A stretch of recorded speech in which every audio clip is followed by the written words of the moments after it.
Halo, jumpa lagi dengan saya Pak Yo dalam channel Ngobrol tentang Fisika. Kali ini yang mau kita bahas, yang mau kita diskusikan adalah masih terkait dengan fluida atau zat yang bisa mengalir, yaitu adalah persamaan Bernoulli. Jangan lupa tetap like, share, dan subscribe. Langsung kita bedah apa sih itu yang namanya persamaan Bernoulli. Sebagaimana yang Pak Yu tadi sebutkan, bahwa ini masih terkait dengan fluida atau zat yang bisa mengalir, dan tentu saja ini fluida yang bergerak atau yang mengalir, atau sering dikonsepkan dengan fluida dinamis. Nah, apa yang terjadi ketika fluida itu berada dalam sebuah pipa, atau dalam artian fluidanya ini bergerak di dalam pipa? Kalau seandainya pipanya itu mendatar, itu bukan sesuatu yang istimewa, itu menjadi hal yang biasa. Namun seandainya pipanya itu kita buat seperti ini,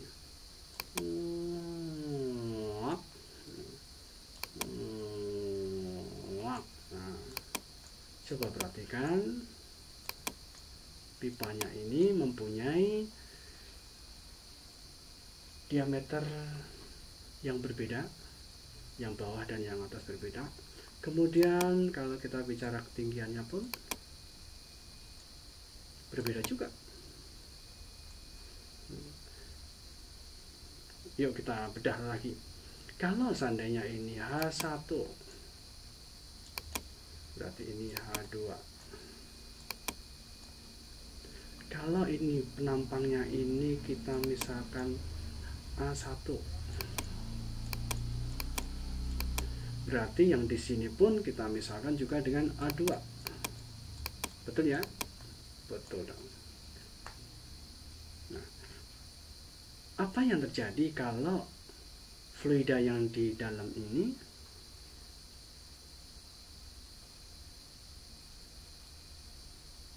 mengalir? Nah,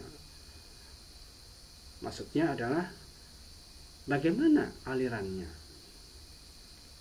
Seandainya dari kondisi ke atas, dari atas ke bawah, itu tentu mengalir ya, dengan alaminya, ya kan? Namun sebaliknya, kalau dari bawah ke atas, itu bagaimana? Di satu sisi, ini penampang yang bawah ini terbuka, dengan artian ini berarti adanya tekanan. Di sini pun juga tekanan sama-sama terbuka, ada tekanan juga. Kalau kita identitaskan dua, ini satu. Masih ingat bahwa yang namanya tekanan itu tidak lain adalah F per A, gaya yang mengenai suatu luasan bidang.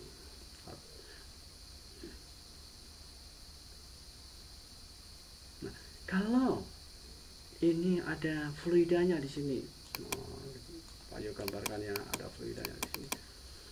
Kalau ini yang di bagian bawah ini bergerak dari sini ke sini, nah, ini kita misalkan ada S, berarti saat itu juga yang di bagian atas itu juga mengalir dong, ya kan?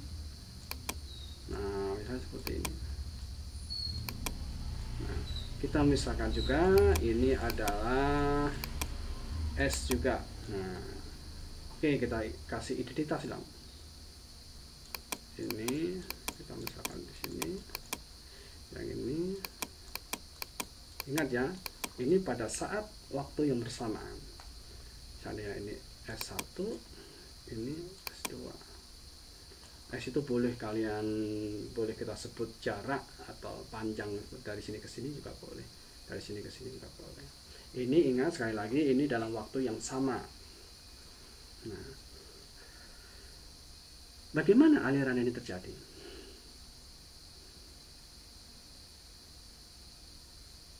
Tentu dengan adanya dorongan dari penampang yang bawah atau di A1, atau dengan kata lain boleh kita sebut dengan ada tekanan dari bawah, sehingga terjadilah aliran fluida. Ingat sekali lagi, ini A1 ini berarti punya kecepatan V1, yang ini pun juga punya kecepatan V2. Nah, seandainya, nah kita bedah lagi. Nah,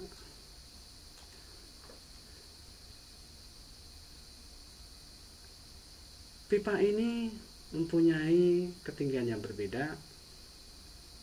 Nah, dan nanti di dalam aliran, di dalam pipanya terjadi aliran, artinya fluidanya bergerak. Dari si konsep-konsep ini didapat ya, bahwa supaya fluidanya ini mengalir dari bawah ke atas berarti butuh yang namanya usaha dong ya. Nah, usaha di sinilah ya, usaha yang dari luar, dari bawah, menjadikan fluidanya bergerak. Ingat, fluidanya juga mengalami perubahan. Perubahan apa itu? Kondisinya mengalami ketinggian perubahan atau perbedaan ketinggian. Berarti di situ energi potensial muncul. Fluidanya ini pun juga bergerak. Berarti apa? Ada perubahan energi kinetik juga. Tentu kalian masih ingat dengan video-video Pak Yu sebelumnya yang terkait dengan usaha dan energi ya. Jadi kalau kita berdalam lagi, bahwa seandainya ini ada usaha ya, usaha total untuk yang dilakukan di penampang yang satu, saat itu juga penampang yang kedua dikenai usaha. Artinya dengan kata lain, ini adanya usaha total, yaitu apa? Selisihnya, yaitu W1 min W2.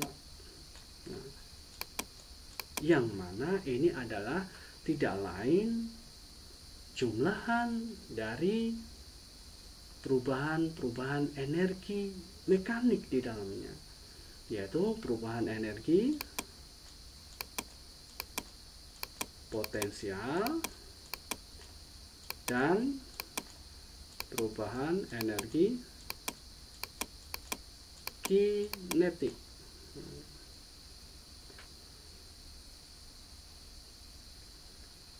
Kita turunkan lagi. Usaha, masih ingat usaha? Apa itu usaha? Yaitu adalah F dikali dengan perpindahannya, atau boleh kita sederhanakan dengan jaraknya. Nah, ini pun juga F dengan S. Nah, masih ingat? Ini adalah delta, perubahan energi potensial. Berarti ini kita boleh dong M G. Nah, disinilah boleh kita tulis H2 min H1. Ketinggian sesudah dikurangi ketinggian sebelumnya. Kemudian yang terkait dengan energi kinetik, berarti boleh setengah M ya kan, dengan apa?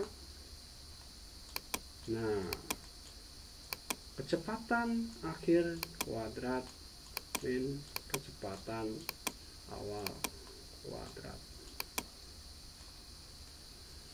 Ini kita kasih identitas, kita beri identitas 1 1 2 2. Nah, kembali digambarkan yang namanya tekanan ya, itu tidak lain adalah F per A. Berarti kalau F berarti sama aja dengan P dikali dengan A. Benar tidak? Iya, ya udah. Berarti kalau kita bicara F1 berarti di sini P1 dikali A1 dikali S1. Ini pun juga P2 dikali A2 dikali S2 sama dengan MG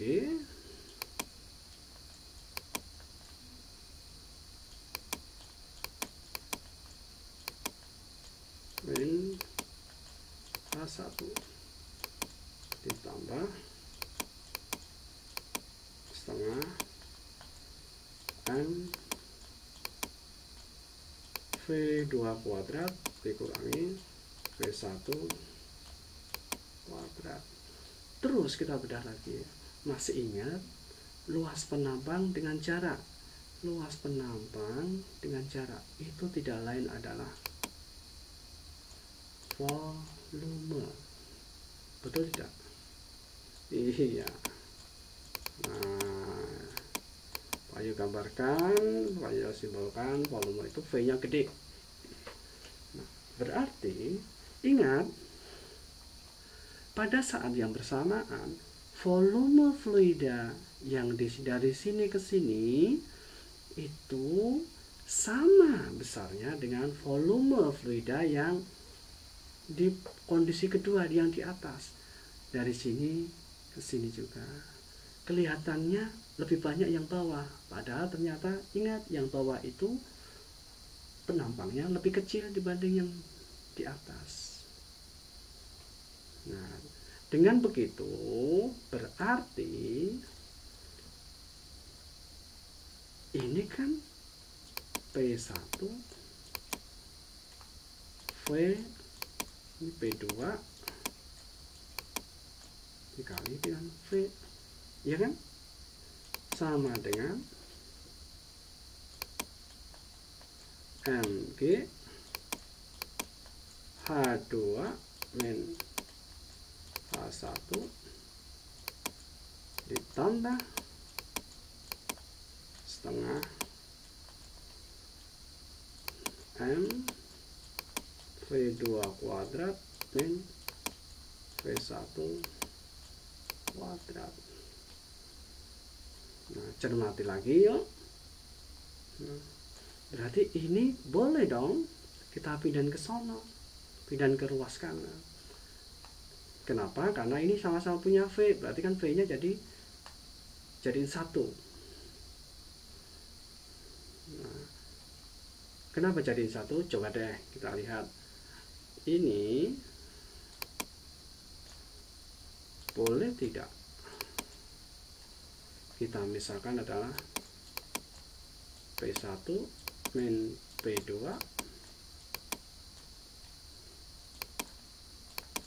dikali dengan V. Boleh kan? Berarti V-nya nanti kita pindahin ke ruas kanan. Jadinya nanti ini adalah P1 min P2 sama dengan MG H2 min H1 per volume, ya kan?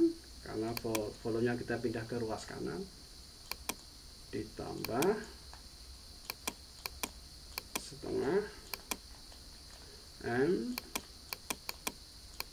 V2 kuadrat min V1 kuadrat per volume juga.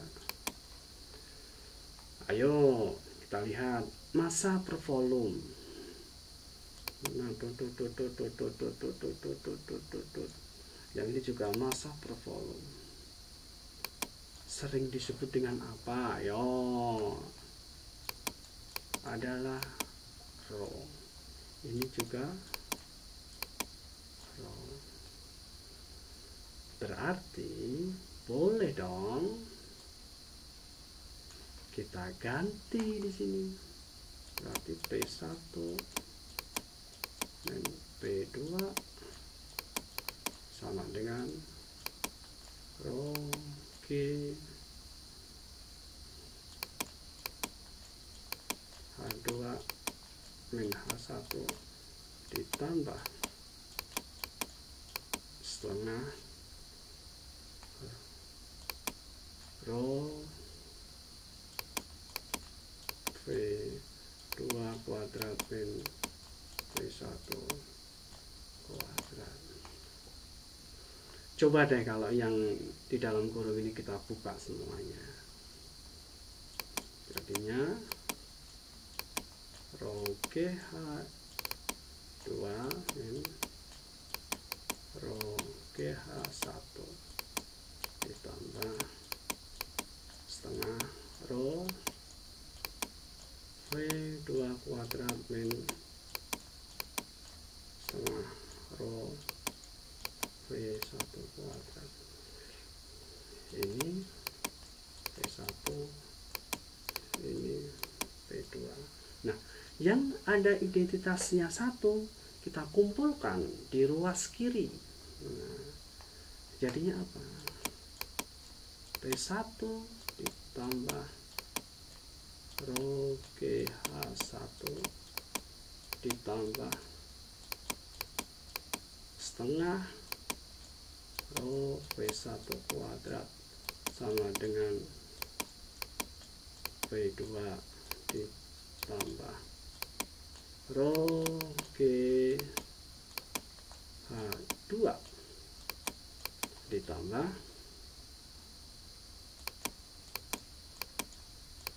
setengah rho V2 kuadrat. Ini rho ya. Nah, inilah yang disebut dengan persamaan Bernoulli. Jadi yang jumlahan antara P1 dengan energi potensial per volume di bawah, bagian bawah, pipa bagian bawah, ditambah dengan energi kinetik per volume di bagian pipa bagian bawah itu sebesar dengan P2 ditambah dengan energi potensial per volume di pipa bagian atas ditambah dengan energi kinetik per volume di pipa bagian atas. Nah, ini akan seperti ini selalu. Makanya di dalam persamaan secara umum bahwa P ditambah rho GH ditambah setengah rho V kuadrat itu selalu konstan.